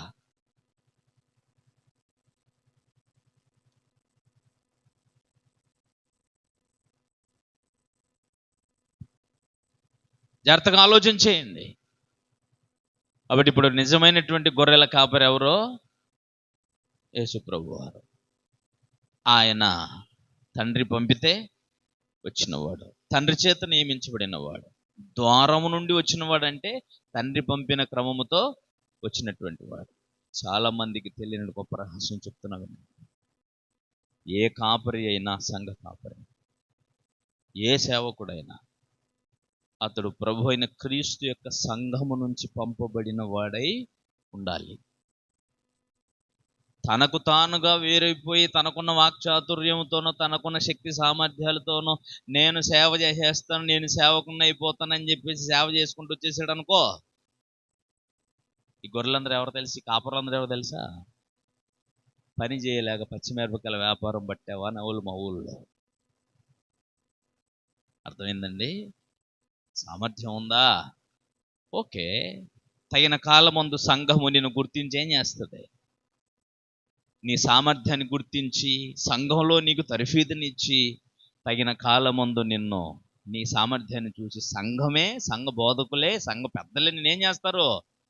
పని చేయటానికి పంపించాలి. అప్పటి వరకు సంఘంలోనే ఉండాలి. ఇది క్రమం. అప్పుడు తండ్రి చేత పంపబడిన వాడు ప్రభు అయిన క్రీస్తు, క్రీస్తు చేత పంపబడిన వాడు అపోస్తుల చేత పంపబడిన వారు సువార్థికులు. అలాగ పనిచేస్తూ వచ్చినటువంటిది క్రమం. కానీ ఈ దినాల్లో ఒక సంఘంలో 4 వాక్యాలు నేర్చుకోగానే ఏమైపోతారు? పోతే ప్రశాంతంగా, యాక్చువల్గా ఎట్టి పరిస్థితుల్లో ప్రశాంతంగా సంఘంతో కలిసి సంఘం చేత పంపబడిన వాడై ఉంటేనే వాడి సేవ నిలుస్తుంది. అదే ద్వారము గుండా జరిగేటువంటి పని. అలా కాకపోతే ఇది దొడ్డిదారిని జరిగే పరిచర్య. ఖచ్చితంగా మీరు తెలుసుకోవాలండి. అందుకనే మన దగ్గరికి ఏ పాస్టర్ వచ్చినా, ఏ సేవకుడు వచ్చినా ఫస్ట్ అడగాల్సింది ఏంటో తెలుసా? మిమ్మల్ని ఎవరు పంపించారు? ఏ సంఘం పంపించింది మిమ్మల్ని? లేదండి నేను ఊరి మీద ఆబోతులాగా ఆ సంఘంలో కొంచెం, ఈ సంఘంలో కొంచెం, ఆ సంఘంలో కొంచెం చెప్పుకుంటూ పోతుంటున్నానంటే వాడు సేవకుడు కాదు. నిజమే, కూడు కోసం సేవకుడు వాడు, జీతగాడు. అర్థమైందండి? ఇప్పుడు వాళ్ళు ఎక్కువ ఉన్నారా, నిజంగా సంఘం నుంచి పంపబడిన సేవకులు ఎక్కువ ఉన్నారు, కాపురులు ఉన్నారా? చెప్పండి. కరెక్ట్గా మీకు అర్థం అవ్వాలంటే ఇప్పుడున్నటువంటి కాపర్లు, దేవుడు చూపించాడే ఆ కాపర్లు, తిండి కోసం, డబ్బు కోసం, పదవుల కోసం వేటాడి వెతకాడేటువంటి కాపర్లు ఎలాగున్నారో ఇప్పుడు వీళ్ళందరూ కూడా అలా ఉన్నారా లేరా? 100% మంది అలాగే కనబడతారు మీకు ఇప్పుడు. ఎందుకంటే వీళ్ళు ద్వారం గుండా వచ్చిన కాపరులు కారు. వస్తే ఏం చేస్తారు తెలుసా? నిజమైన క్రీస్తు సంఘం నుంచి వాళ్ళు పంపబడి ఉంటే ఆ నమూనాని అనుసరించి ఆ సంఘం అని క్రీస్తు ప్రభు యొక్క శరీరం అనే సంఘం కోసం పనిచేసి వారిని కాపాడి రక్షించి దేవునికి లెక్క చెప్పే బాధ్యత కలిగిన వారుగా పనిచేస్తారు. ఆ బ్రదర్ బాగా చెప్తాడు, ఈ బ్రదర్ బాగా చెప్తాడు, ఈ బ్రదర్ బాగా చెప్తాడు వాక్యం. సో ఏంటి మీ ఉద్దేశం ఏంటి? మీరు కూడా అనుకోవచ్చు, నన్నే అన్నారు మా వాళ్ళే చాలామంది. సొంత తమ్ముళ్ళైనా సరే ఎవరిని వదిలిపెట్టినండి. అన్నదమ్ములు అయితే అన్నదమ్ములు ఎక్కడ? ఇంటి దగ్గర, సంఘంలో కాదు. ఇప్పుడు వాళ్ళు తమ్ముళ్ళు కాబట్టి మా అన్న మా డాడీ ఇలాగే ఉంటారనుకొని వాళ్ళు ఫిక్స్ అయిపోతారు. వాళ్ళ భార్యలకు సంబంధించిన రక్త సంబంధం ఉంటారు కదా, వాళ్ళే ఉంటారు. ఏమో సంఘం అదే ఉందా ఏమో హైదరాబాద్లో, ఇంకా లేవా సంఘాలు? యా సంఘాన్ని పోతే వద్దంటారు? ఎవడొద్దన్నాడు? మరి ఎవడొద్దన్నాడు? ఇట్లా అన్నారంటారా అని చెప్పేసి మా నాన్న నాతో చెప్పాడు. వెళ్ళిపోమని నాన్న అని చెప్పాను నేను. తెలుసా? ఎవడు అడిగించాడు వాళ్ళని? నేనేమో అడ్డగించట్లేదు. పోయేవాడిని ఎవరిని అడ్డగించినాడు నేను. ఎందుకో తెలుసా? క్రమం తెలియని వాళ్ళే పిచ్చి పిచ్చి మాట్లాడతాను. దేవుడు నాకు అప్పగించినటువంటి వాటి విషయాల్లో ఇదే డైలాగ్ నాకు కొట్టేస్తారు మళ్ళీ మనలో ఉన్న సామాన్యులు గారు.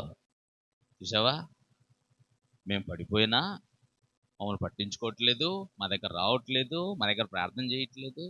ఆయన కాపరి అయితే అట్లుంటాడా? నాకు కొన్ని డైలాగ్స్ వచ్చాయి. నేను అన్నాను, గొర్రెలా ఉంటే బాగుండేది, కాపరి పోయి ఉంటే గొర్రె చర్మం వేసుకున్న తోడేళ్ళగా గొర్రెలు కాపరి మీద దాడి చేస్తుంటే ఏం చేసేది? నిజమేనా? కాపరే. సంఘానికి కాపరులు ఉన్నారా లేరా? ప్రధాన కాపరి ఆయన ప్రధాన కాపరి అయితే సంఘాలన్నిటికీ కాపరులను దేవుడు నియమించాడా? అందుకని ఆ సంఘం అనే శరీరం అనే క్రీస్తు సంఘం నుంచి పంపబడిన వారై ఉండాలి సేవ. నాకెవరు బాప్తీసం ఇచ్చారు? క్రీస్తు సంఘ సువార్థికుడు బాప్తీసం. నీకెవరు ఇచ్చారు? క్రీస్తు సంఘ సేవకుడు ఇవ్వాలా. అది క్రమం. నువ్వేడాడు బాప్తీసం ముందు ఇచ్చా, నాకు పలానా గొప్ప ఆయన బాప్తీసం ఇచ్చాడనంటే ఆయన దగ్గరికి వెళ్ళి నిన్ను గూర్చి బాధ్యత ఆయనకుందా? ఒక ఆయన చెప్పాడు, నాకు జైపాల్ బ్రదర్ బాప్తీసం ఇచ్చాడండి అన్నారు. నా బాప్తీసం సరైందండి అని అన్నారు. మీ ఇష్టం అని చెప్పేసిందంట. తర్వాత మళ్ళీ అడగాలి కదా, నిన్ను గూర్చి అతను ఎంతవరకు కేర్ తీసుకోగలిగాడు? ఉంటుందండి. ఎవరి చేతన బాప్తీసం పొందిండండి. మళ్ళా వాళ్ళకి నువ్వేం చేస్తున్నావు బాబు సేవ, ఏం పాఠం చెప్పావు బాబు, ఆ సంఘం ఎలా నడిపిస్తున్నావు బాబు, మన బాప్తీసం ఇచ్చి పంపించిన అడగాలనా లేదు మనల్ని? నిజమైన కాపరి అయితే ఏం చేస్తాడమ్మా? ఆ రోజుని బాప్తీసం ఇచ్చినందుకు నువ్వేదో 5,000 3,000 10,000 కానుక పెట్టేసావా, ఆ 10,000తో ఆయన సై, నువ్వు సై, అయిపో. దేనికోసం జరిగిన బాప్తీసం అది? ఆయన ఎందుకు ఇచ్చాడో ఆయనకి తెలియదు, ఎందుకు ఇవ్వాలో ఆయనకి తెలియదు, ఎందుకు పొందాలో పొందిన వాడికి తెలియదు. కాపరి అంటే అర్థం ఏంటండి? కాపరి అంటే అర్థం ఏంటండి? సంఘంలో ఉన్న గొర్రెలనన్నిటినీ కాసేవాడు, వాటి ఆకలి దప్పులు ఎరిగినటువంటి వాడు. అర్థమైందా? వాడికి అవసరమైనటువంటి స్థితిని తీర్చేవాడు, వాడిని ఆత్మ ఎదుగుదల కోసం కష్టపడేవాడు, త్యాగం చేసేవాడు, శ్రమ పడేవాడు. అంతేకాదు, గొర్రెల్లా కాకుండా పొట్టేళ్ళగా తిరుగుబడితే కషాయవాడికి అమ్మేవాడు కూడా. నేను అదే చెప్పానండి మా వాళ్ళకి. అర్థమైందా? నేను నిజంగా కాపరిని అయితే, మీరు నిజంగా గొర్రెలైతే, కాపరి ఎలా చెబితే అలాగా నడుచుకోవాలి. ఆ తేడా నడిచే అనుకో, కర్ర తీసుకొని జరిగితే కాలుకి దెబ్బ తగులుతుంది, ఇంకోసారి కాపరి కొడతాడన్న భయంతో నువ్వు క్రమంగా ఉంటావు. కాదని అదే తిరుగుబాటు చేసావనుకో, కాసాయుడికి అమ్మేసినట్టుగా సంఘంలోంచి బయటికి వెళ్ళేస్తా. అంతేనా? ఇంకేమైనా ఉంటుందా? అందుకనే సంఘ నాయకత్వానికి అందరూ లోబడి ఉండాలి. దొంగ అయితే అసలు మీరు సంఘంలో ఉండాల్సిన అవసరమే లేదు. ఒకవేళ ప్రభు అయిన క్రీస్తు చేత పంపబడినటువంటి కాపరి గనక అయి ఉన్నట్లయితే ఖచ్చితంగా అక్కడ ఉంటేనే మీకు రక్షణ. కాపరి చేతి కింద గొర్రెలు ఉంటేనే గొర్రెలకు రక్షణ, గొర్రెలకు జీవం, గొర్రెలకు భద్రత, గొర్రెలకు పోషణ, గొర్రెలకు సంరక్షణ. మీరేమంటారు? అదే ప్రభు అయిన క్రీస్తు వారు చెప్పింది. నేను గొర్రెలకు మంచి కాపరిని. ఇప్పుడు చెప్పండి, గొర్రెలు ఎవరు?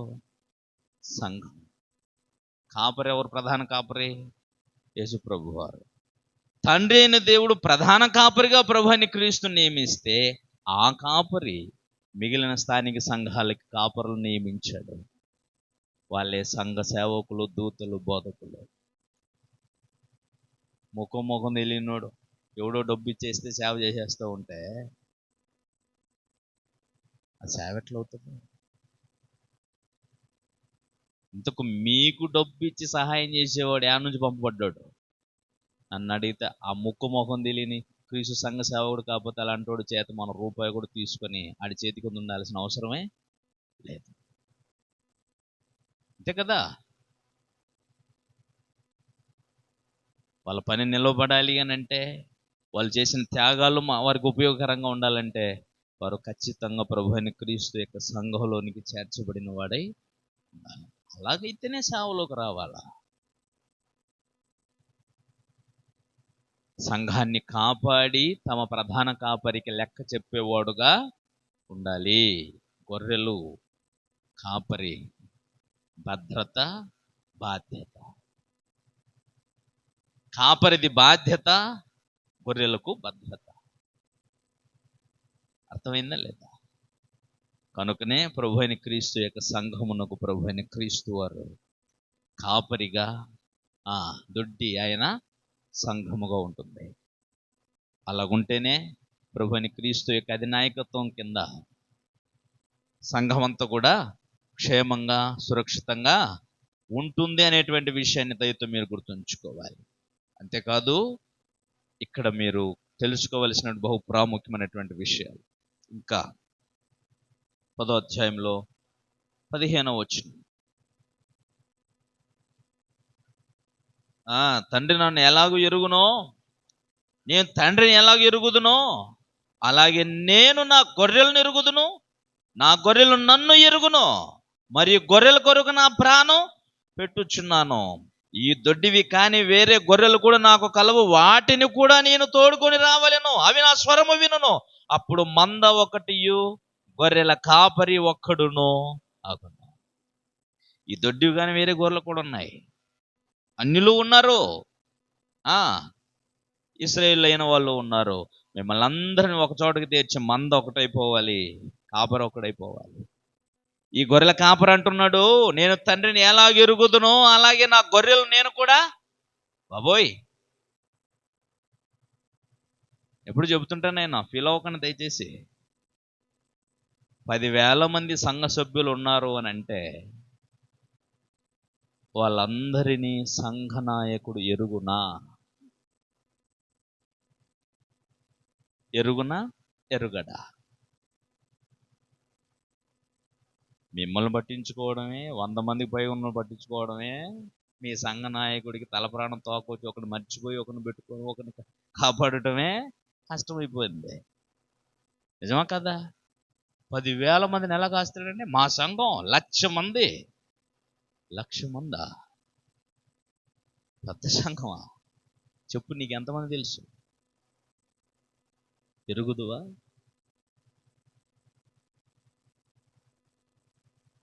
పెద్ద సంఘాలను ఆశపడకండి నాయన. భద్రత ఉండదు. మీరు ఈ భూమి మీద గొప్ప సంఘాలుగా పిలువబడి గొప్పోళ్ళమైపోదామని చిన్న చిన్న ఆశలతో బతికేస్తున్నట్టున్నారు. భద్రత ఉండదు. అలా చెప్తున్నాను.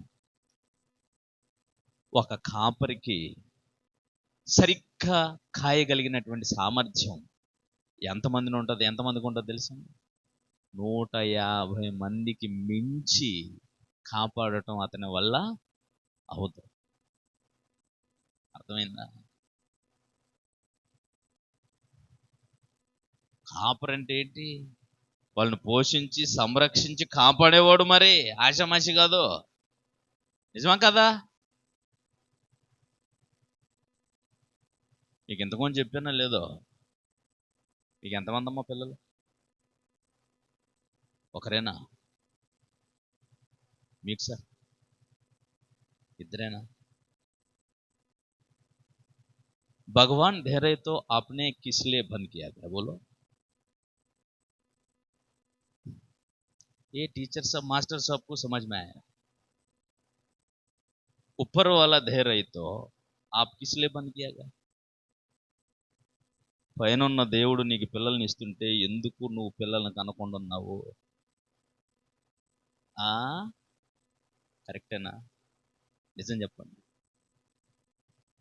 పిల్లలు ఎక్కువైపోతే ఈ కామన్ సెన్స్ ఉంటే చాలు. అయ్యా దైవ సేవక, మా సంఘంలో సభ్యులు పెరగట్లేదు అనుకో, మాకు పెరిగారని నీ పని అయిపోతుంది. ఎవరు చూడాలి మరి వారిని?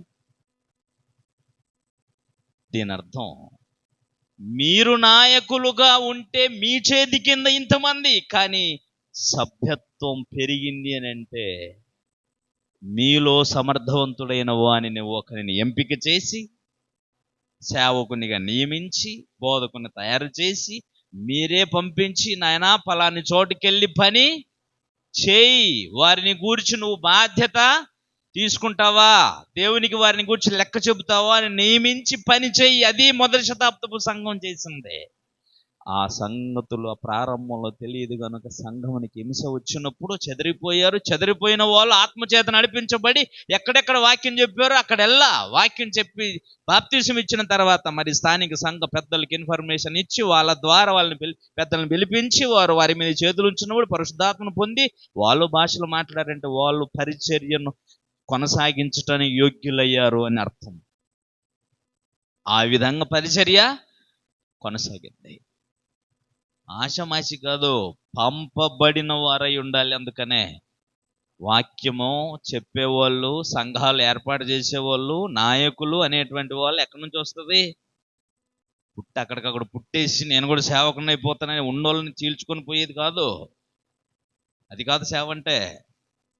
సంఘం ద్వారా పంపబడిన వాడు. అందుకని ద్వారం గుండి వచ్చేవాళ్ళు. నాకన్నా ముందు వచ్చిన వాళ్ళు అంటే యేసుప్రభువు వారు చెప్పింది ఎవరిని?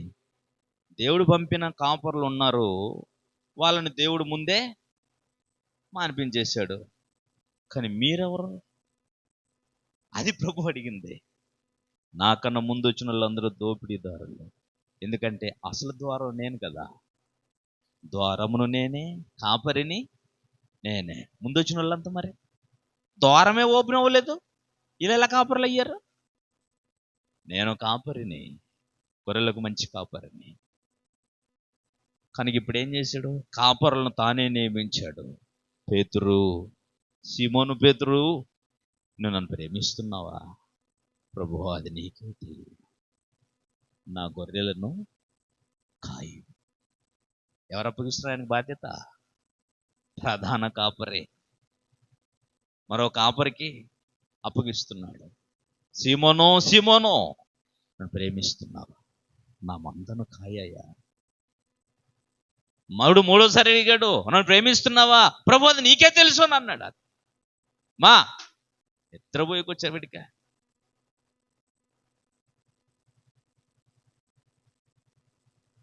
ఏనాయనా, నా గొర్రె పిల్లలను కాయం. కాపరితనాన్ని ఈ ప్రధాన కాపరి ఇంకెవరికో చెప్తున్నాడు. ఇప్పుడు ఆ కాపరి అంటున్నాడు ఏమన్నా చూడండి. పేతురు రాసిన మొదటి పత్రిక 5వ అధ్యాయం. పేతురు రాసిన మొదటి పత్రిక 5వ అధ్యాయం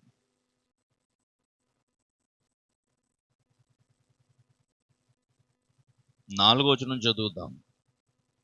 ప్రధాన కాపరి ప్రత్యక్షమైనప్పుడు మీరు వాడబారని మహిమ కిరీటం పొందుదురు. చిన్నలారా, మీరు పెద్దలకు లోబడి ఉండండి. మీరందరూ ఎదుటివానిలా దీన మనసున వస్త్రం ధరించుకొని మిమ్మల్ని అలంకరించుకోండి. దేవుడు అహంకారం ఎదిరించి దీనులకు కృపను గ్రహిస్తాడు. కాబట్టి ప్రధాన కాపరి వస్తాడు. మరి ఈయన కాపరిగాడా? ఈయన కాపరే. ప్రధాన కాపరి ఉన్నాడంటే కింద ఇంకా కాపరులు ఉన్నారు అని. అందుకనే ప్రియ దేవుని పిల్లలు, మనల్ని చక్కగా ఆత్మీయతలో పెంచి నడిపించగలిగినటువంటి నాయకత్వం కింద మీరుంటేనే మీకు సమృద్ధి జీవము సంపాదిస్తారు. సమృద్ధి అయిన ఆహారం మీకు దొరుకుతుంది. సమృద్ధి అయినటువంటి రక్షణ, సంపూర్ణ రక్షణను మీరు పొందుకోగలరు. గొప్పవారిని పేరు కలిగినటువంటి వాళ్ళకి సంఘ సిద్ధాంతం వారికి అసలే తెలియదు. తెలియనోడే మందను పెంచుకోవాలని ట్రై చేస్తుంటాడు. ఎందుకంటే మంద పెరిగే కొద్దీ పాలు ఎక్కువ వస్తాయి కనుక అప్పుడు వ్యాపారం, ఇన్కమ్ ఎక్కువగా, అది వాళ్ళ గోల్. నీ రక్షణ కాదు. మీకు తెలియదు. అది గొర్రెలు అంటే నిజంగా గొర్రెండి మనల్ని. అయ్యా, మనల్ని గొర్రెలు అన్నది ఎందుకో తెలుసా? తమ కాపరి చెప్పినట్టు విని గొర్రెల వలె సాధు స్వభావాన్ని అలవరుచుకుంటారనే తప్ప అమాయకత్వానికి, కసాయివాణ్ణి నమ్మే గొర్రెలుగా ఉండాలని కాదు దేవుడు మనల్ని చూసింది. అర్థమైందా లేదా? గొర్రె అంటే మీకు అమాయకత్వం, కసాయివాణ్ణైనా నమ్ముతుంది, మంచోడినైనా నమ్ముతుంది. అది కసాయకుడినే నమ్మదు, ఎవరినైనా నమ్ముతుంది. కానీ వాస్తవానికి అది చాలా సాధు జంతువు. సాధు స్వభావాన్ని అలవరుచుకుంటారు ప్రభు అని క్రీస్తు సంఘంలో ఉన్న నాయకత్వం కింద ఉన్న వాళ్ళు. అందుకని దీన మనసును మీరు ధరించుకోండి అన్నాడు. అందుకనే తగ్గించుకోండి మీరు అన్నాడు. ఎందుకనంటే మీరు గొర్రెల్లాగా తగ్గించుకోండి అని, అంతేగాని నాశనానికి పోవాలని కాదు. కనుకనే దీంట్లో మీ రక్షణ, మీ జీవం, మీ సమృద్ధి, మీ భద్రత, మీ సంరక్షణ, మీ పోషణ అంతా ఉండాలండి. అదే సంఘం అంటే. పాఠం అర్థమైందా? వ్యర్థమైందా? ఏమర్థమైంది? సంఘం అనంటే గొర్రెలు, దానిపైన కాపరి ఉంటాడు. కాపరి ఎందుకు ఉంటాడు? నడిపించటానికి, పోషించటానికి, సంరక్షించటానికి, కాపాడటానికి, సరిచేయటానికి, వీటన్నిటికీ కాపరి ఉంటాడు.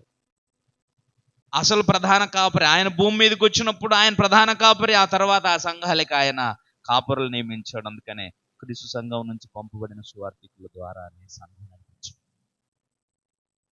దానికి ఒక క్రమం ఉంది. మళ్ళీ అదే చెబుతున్నాను. ఈ నాకన్నా ముందు వచ్చిన వాళ్ళందరూ దొంగలు, దోచుకున్న వారు. ఎందుకన్నాడంటే వీళ్ళు ప్రభువు పంపల, వీళ్ళు వాళ్ళకై వాళ్ళే బోధకులని, కాపరులని, నాయకులని చెప్పుకున్నారు కనుక ఇప్పుడు వాళ్ళే ఎక్కువ. వాళ్ళకు వాళ్ళే సేవకులు, వాళ్ళకు వాళ్ళే బోధకులు, వాళ్ళకు వాళ్ళే వెళ్ళిపోతుంటారు. తప్పండి, చాలా తప్పు. తెలియక చాలా మంది తప్పులు చేస్తుంటారు. అర్థమైంది కదా? సంఘము అంటే ప్రవచన భాషలో ముందు నుంచి కూడా ప్రభుని క్రీస్తు వచ్చే వరకు కూడా కాపరి గొర్రెలు దొడ్డిలో ఉంటాయి. కాపలా కాస్తాడు, బయటికి నడిపిస్తాడు, మంచి మేత భూమికి తీసుకెళ్తాడు. మంచి బోధ కదా. మీ కాపరి ఏం చేస్తుంది? మంచి బోధ అవసరమా వాళ్ళకి? వాళ్ళు పుష్టిగా ఉండాలి, ఆత్మీయంగా ఎదగాలి. అదేనా చూస్తున్నాడు? మేమేమన్నా ఇస్తున్నామని చెప్పి ఆయన నాకేదో ఛార్జీలకి ఇచ్చి పంపిస్తాడు కొంత, నేను ఆయనకి ఏమి ఇవ్వను. ఎందుకంటే నేను ఇచ్చి ఒకవేళ నా పేరు కోసం వాక్యం చెప్పడానికి నెల నెలలు వస్తున్నాను అనుకుంటున్నారేమోనని భయం వేసి నేను ఆయనకేమి ఇవ్వడం లేదు. అది ఆయన బాధ్యత. అర్థమైందా లేదా? కాబట్టి ప్రియ దేవుని పిల్లలారా, మీకు అర్థమై ఉండాలి కనుక ఇప్పుడు మీరు ప్రభు అయిన క్రీస్తు యొక్క సంఘంలో ప్రధాన కాపరి చేత నియమించబడిన కాపరి కింద సరైనటువంటి పుష్టిని, బలాన్ని సంపాదించుకొని సమృద్ధి జీవాన్ని పొందేవారై ఉండాలని ఈ పాఠాన్ని ముగిస్తున్నాను. ప్రార్థించుకుందాం. పరమ తండ్రి, నీ ఘనమైన నామానికి స్తోత్రములు నాయన. మీరు అనుగ్రహించి